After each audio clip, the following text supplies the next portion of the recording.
Kamala Earth. Speaking of Kamala Harris, recent 2018 video was unearthed with regard to the migrant crisis. And this is what happened. Make sure y'all hit a like for the algorithm, subscribe to the channel, and turn on your notifications. Vice President Kamala Harris is reportedly considering visiting the border on Friday. Actually, this was 2021 NIS video, but then a 2018 video, I believe, surfaced. It's part of her trip to Arizona, as she hopes to present herself as tough on immigration. But a video from 2018 suggests a different story. Up with education, down, down with deportation. Up with education, down, down with deportation. Up with education, down, down with deportation. Up with education, down, down with deportation. Jesus Marquez is a spokesman for Latino Americans for Trump. This woman is the worst. This woman is the worst. Has to be the worst presidential candidate of all time. I cannot even believe that we having a conversation about this woman possibly becoming president of the United States of America. It's scary. Can't even fathom that y'all are considering this woman to become president of the United States of America. It's truly scary. It's insane that we are arguing back and forth with people on these social media platforms and in real life and our own families, Our own families for this woman to become president of the United States of America. Seriously, we taking this into consideration. And he joins us now. Good morning to you, Jesus. Hello, good morning. Hello. Thank you. You're welcome. So you see her there dancing, and she's shouting up, up with education, down, down with deportation. What's your reaction? Of course she's going to chant that because she wants open border. She has allowed more than 11 million people come across unvetted. We don't even know how many no more. Into the United States, and she's all for open borders. I wasn't surprised at all to hear there and see this. But look, now she also wants to give amnesty for 2 million DACA recipients. The problem at the border is not the lack of amnesty. The problem at the border is the 11 million people plus that she... More like 21 million.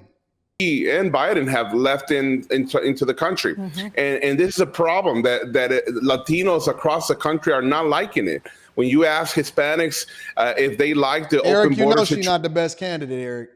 Eric, you know she's not the best candidate. Let's be for real. Eric, let's be for real. Listen, you will bet not vote for her because you're too informed.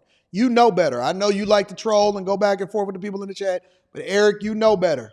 Situation, they all say no. They don't like the fact that they're jumping the line, that they're coming and taking resources that were supposed to be to Americans, and they're taking the jobs too. So I hope that she reconsiders. I don't think she will because it's been more than 4 years now. Well, 4 years. But this is for the people, the American people, to see what she's all up to and what they want, really. Jesus, when she ran for president in 2019, this is what she said at a debate.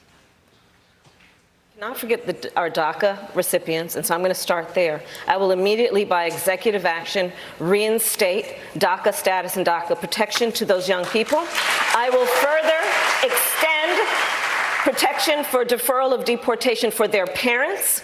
She also said she would protect 6 million illegals from deportation, and she would do that through executive order. So Axios contacted her campaign to find out if she was still staying quiet about this. And this is what Axios reported. Asked this week whether she'd take those same executive actions, her campaign declined to answer. So Jesus, they're not talking about it because they know it's not a winning issue this year. Of course not, but they're doing it. You know, she's talking about protecting 2 million. They are already protecting almost 20 million that came across under her watch, under the SAR watch. My question is, why doesn't she and even Biden go back and make an executive order to close the border, to protect the border, to allow for our country to be secure there at the border? She's lacking that. She doesn't care about America. That's why we need somebody like Donald Trump who cares for America, will put America's policies first, and that's exactly what we need. Meanwhile, Trump was making his campaign stops, and he visited a grocery store, and he decided that he wanted to have a conversation with people based off of what he think is really happening also. And I think that he's right about everything. Yes, sir. Mr. Ryan.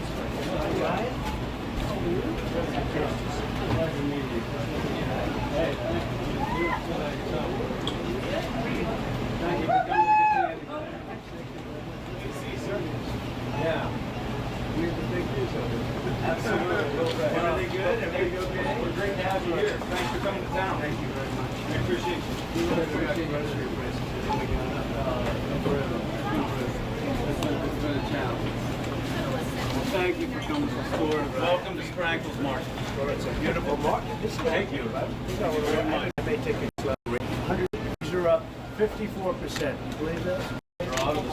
So it cost a typical household $28,000. Think of that. Kamala cast a tie-breaking vote on so many different things that have been so bad for our nation. It caused record inflation. Her votes cost us record inflation.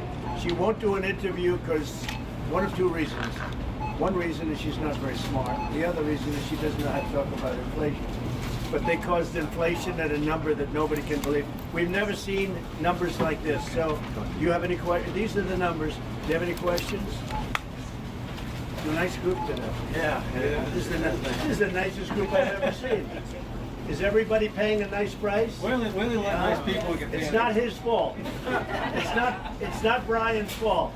Anyway, thank you very much. We're going to make a big speech at 7 o'clock. I know you're going to be there. I think you'll like it. I hope you'll like it, but it's very important. So we're in Pennsylvania. We're doing a good job. We're doing a lot of stops.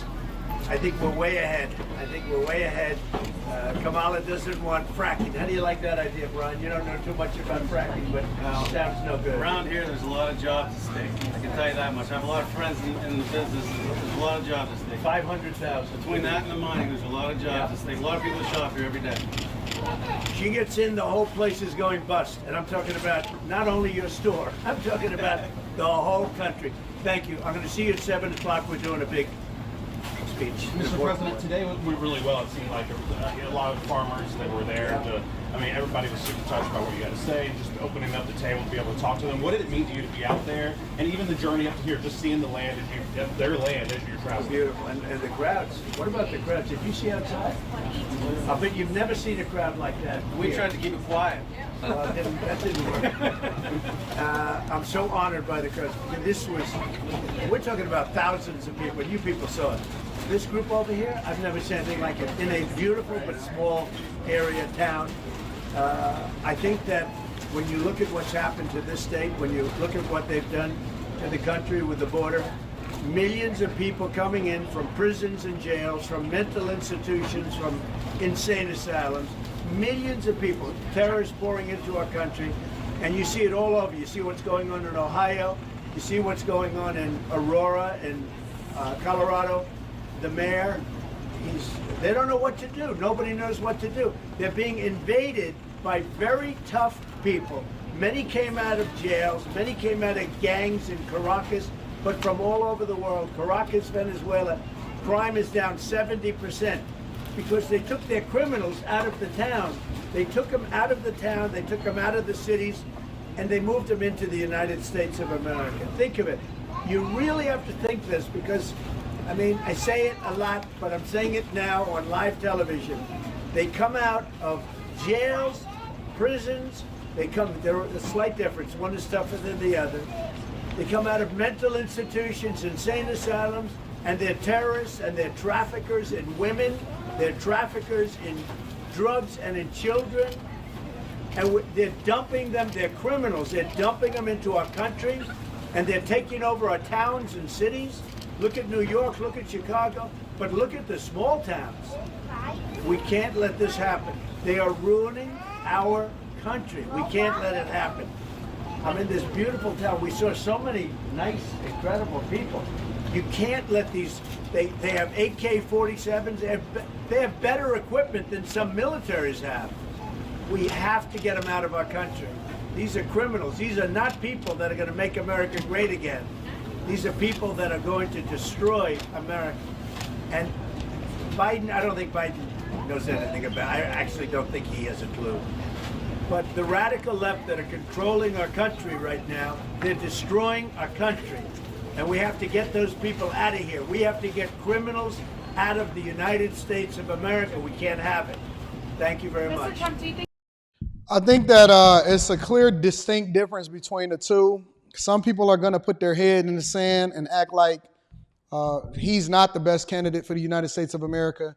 They just don't like him. And there's some people that's just going to vote blue no matter what. They could tell you that they're gonna put you in insane asylums yourself. And it's some people that's just gonna vote for it no matter what. So